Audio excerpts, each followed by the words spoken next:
ಅದಕ್ಕೋಸ್ಕರನೇ ಬುಧವಾರ ಸಭೆ ಕರೆದಿರೋದು. ನಾವು ಸಭೆಯಲ್ಲಿ ಎಷ್ಟರ ಮಟ್ಟಿಗೆ ಅವರು ಫುಲ್ಫಿಲ್ ಮಾಡಿದ್ದಾರೆ, ನಾವು ಕೊಟ್ಟಿರ್ತಕ್ಕಂಥ ರೆಕಮೆಂಡೇಶನ್ಸನ್ನು ಎಷ್ಟರ ಮಟ್ಟಿಗೆ ಅವರು ಫುಲ್ಫಿಲ್ ಮಾಡಿದ್ದಾರೆ, ಆಮೇಲೆ ಬೇರೆ ಇನ್ನೇನೆಲ್ಲ ಏನು ಕಂಡೀಷನ್ಸ್ಗಳು ಜಸ್ಟಿಸ್ ಕುನ್ನಾ ಅವರಿಗೆ ಅವ್ರು ಮಾಡಿದರು ಅದರಲ್ಲಿ ಎಷ್ಟರ ಮಟ್ಟಿಗೆ ಅವರು ಫುಲ್ಫಿಲ್ ಮಾಡಿದ್ದಾರೆ ಅದೆಲ್ಲ ನೋಡಿ ಆಮೇಲೆ ತೀರ್ಮಾನ ಮಾಡ್ತೀವಿ.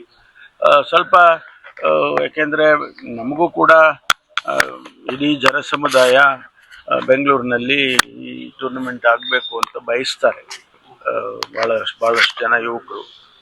ಅದು ಒಂದು ಭಾಗ. ಇನ್ನೊಂದು ಭಾಗ ಸೇಫ್ಟಿ ಮೆಷರ್ಸು ಕೂಡ ಭಾಳ ಮುಖ್ಯ. ಯಾಕೆಂದರೆ 11 ಜನ ಪ್ರಾಣವನ್ನು ತೆಗೆದಿದ್ದಾರೆ. ಅದು ಮತ್ತೆ ಮರುಕಳಿಸ್ಬಾರ್ದಲ್ಲ, ಅಂಥ ಘಟನೆಗಳು ಮರುಕಳಿಸ್ಬಾರ್ದು ಅಂತೇಳಿ ನಾವು ಈಗಾಗಲೇ ಅನೇಕ ವಿಚಾರದಲ್ಲಿ ಚರ್ಚೆಗಳನ್ನು ಮಾಡಿ ಕ್ರಮ ತಗೊಂಡಿದ್ದೇವೆ. ಅದನ್ನೆಲ್ಲ ಬುಧವಾರ ಚರ್ಚೆ ಮಾಡ್ತೀವಿ.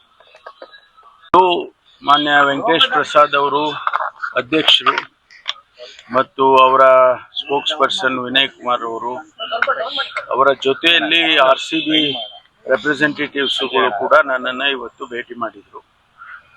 ನಾವು ಈಗಾಗಲೇ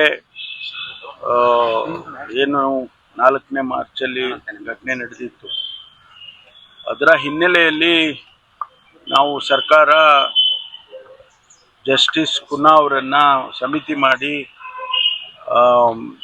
ಏನೆಲ್ಲ ಆಗಿದೆ ಅದನ್ನು ಮತ್ತು ಅದಕ್ಕೆ ಕರೆಕ್ಟಿವ್ ಮೆಷರ್ಸ್ ಏನು ತಗೋಬೇಕು ಅದನ್ನೆಲ್ಲ ನೋಡಿ ನಮಗೆ ವರದಿ ಕೊಡಬೇಕು ಅಂತೇಳಿ ಜಸ್ಟಿಸ್ ಕಮಿಷನ್ ಅವ್ರನ್ನ ಕುನ್ನಾ ಅವರು ಕಮಿಷನ್ ಮಾಡಿತ್ತು. ಅವರು ವರದಿಯನ್ನು ಕೊಟ್ಟಿದ್ದಾರೆ. ಆ ವರದಿಯ ಆಧಾರದ ಮೇಲೆ ನಾವು ಕರ್ನಾಟಕ ಸ್ಟೇಟ್ ಕ್ರಿಕೆಟ್ ಅಸೋಸಿಯೇಷನ್ ಅವ್ರಿಗೆ ಮತ್ತು RCB ಅವರಿಗೆ ನಾವು ತಿಳಿಸಿದ್ದೇವೆ ಅನೇಕ ವಿಚಾರಗಳನ್ನು.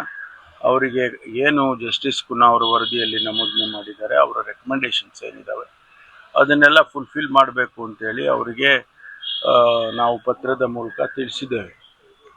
ಅದಕ್ಕೆ ಅದರ ಜೊತೆಯಲ್ಲಿ ಇದನ್ನು ಓವರ್ಸಿ ಮಾಡಬೇಕು ಅಂಥೇಳಿ ನಾವು ನಮ್ಮ ಸರ್ಕಾರದ ಹಂತದಲ್ಲಿ ಒಂದು ಸಮಿತಿಯನ್ನು ಕೂಡ ಮಾಡುತ್ತೀವಿ.